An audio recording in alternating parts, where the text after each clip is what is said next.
یہ علامہ شہریار رضا کا دروازہ ہے، ان کے گھر پہ دفن کر رہا ہوں۔ آج کا کوئی بھی عالم دین، آج کا اچھا سے اچھا عالم دین قرآن کریم کی ترجمہ ایک طریقے سے کر سکتا ہے نا حضرت؟ کر سکتا ہے نہیں کر سکتا ہے؟ قرآن کریم کا ترجمہ کس طریقے سے کر سکتا ہے؟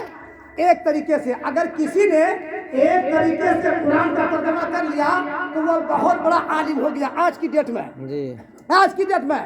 مگر ابن الجوزی جس کا نام تھا وہ قرآن کریم کا ترجمہ 11 طریقے سے کرتا تھا۔ سبحان اللہ، کیا طریقے سے کرتا تھا؟ 11 طریقے 11 طریقے سے کرتا تھا۔ اے ہوش آپ لوگوں کو، محفل میں ہے نا، اگر محفل سے باہر ہے تو میں بھی نکل جاؤں گا باہر۔ آپ محفل میں ہے، 11 طریقے سے کرتا تھا ابن الجوزی۔ اس لیے ابن الجوزی کو فخر تھا کہ میرے سامنے اتنا بڑا عالم کوئی نہیں ہے۔ مگر غوث پاک کے جو مرید تھے شیخ ابو عباس، اس نے کہا ابن الجوزی تم ہمارے غوث پاک کی بارگاہ میں محفل میں چلو۔ ابن الجوزی نکا تھا، انہوں نے کہا نہیں یار، میں صوفیہ کی محفل میں نہیں جاتا ہوں۔ کس کی محفل میں نہیں جاتا ہوں؟ صوفیہ کی محفل میں۔ کیونکہ جو صوفی لوگ ہوتے ہیں نا تو حق اللہ اللہ حق اللہ یہ سب بولتے ہیں، ہے نا؟ انہوں نے نقل کیا، نقل کیا کہ میں صوفیہ کی محفل میں نہیں جاتا ہوں۔ تو شیخ ابو عباس نے کہا یار تم ایک بار چلو، اگر تم ایک بار جا کے دیکھ لو گے نا تو غوث پاک کی محفل میں بار بار جانا تم چاہو گے۔ کہا ٹھیک ہے، دونوں دوستوں میں حجت ہو گئی۔ حجت ہونے کے بعد کہا چلو، تو وہ غوث پاک کی محفل میں آئے۔ غوث پاک کی محفل سجی ہوئی تھی، 70,000 لوگ تھے، جگہ نہ ملی تو شیخ ابو عباس اور ابن الجوزی دونوں کونے پہ بیٹھ گئے، کیونکہ جگہ نہ ملی، کونے پہ بیٹھ گئے، کنارے پہ۔ اور جب کنارے پر بیٹھ گئے تو وہی جگہ ملی، بیٹھ گئے۔ اور غوث پاک بغیر مائک کے تقریر کرتے تھے، جیسی آواز آگے والے کو ملتی تھی ویسے ہی آواز 70,000 کے مجمع میں رہنے والا پیچھے آدمی کو ویسے ہی آواز ملا کرتی تھی۔ یہ غوث پاک کی کرامت تھی۔ اب شیخ ابو عباس جو غوث پاک کے مرید تھے یہ، اور ابن الجوزی کنارے پر بیٹھ گئے۔ غوث پاک نے قاری سے کہا، غوث پاک کا جب محفل چلتا تھا تو قاری سے کہا جاتا تھا تم قرآن کی آیت پڑھو، تو قرآن کی وہ کوئی بھی آیت قاری تلاوت کر دیتا تھا۔ غوث پاک مسجد پر آتے تھے، اس کا ترجمہ اور تفسیر بیان کرنا چالو کر دیا۔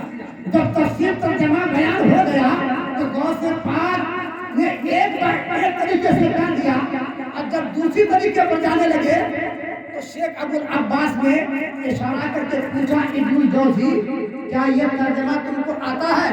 ابن الجوزی نے سینہ تان کے کہا میں جانتا ہوں۔ عالم تھا نا، مودی تھا نا، کہا میں جانتا ہوں۔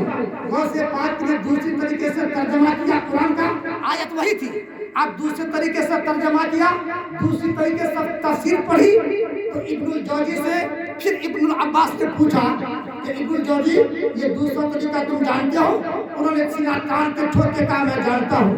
غوث پاک نے اسی آیت کا تیسرے طریقے سے ترجمہ کیا، پوچھا کہ جانتے ہو؟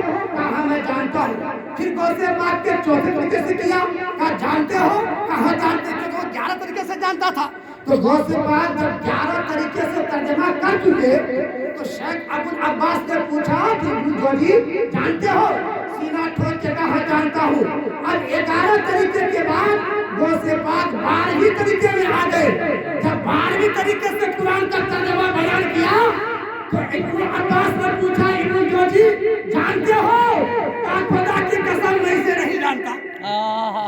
کیا کہا؟ سبحان اللہ، سبحان اللہ۔ میں نہیں جانتا۔ ماموں آپ سو رہے ہیں کیا؟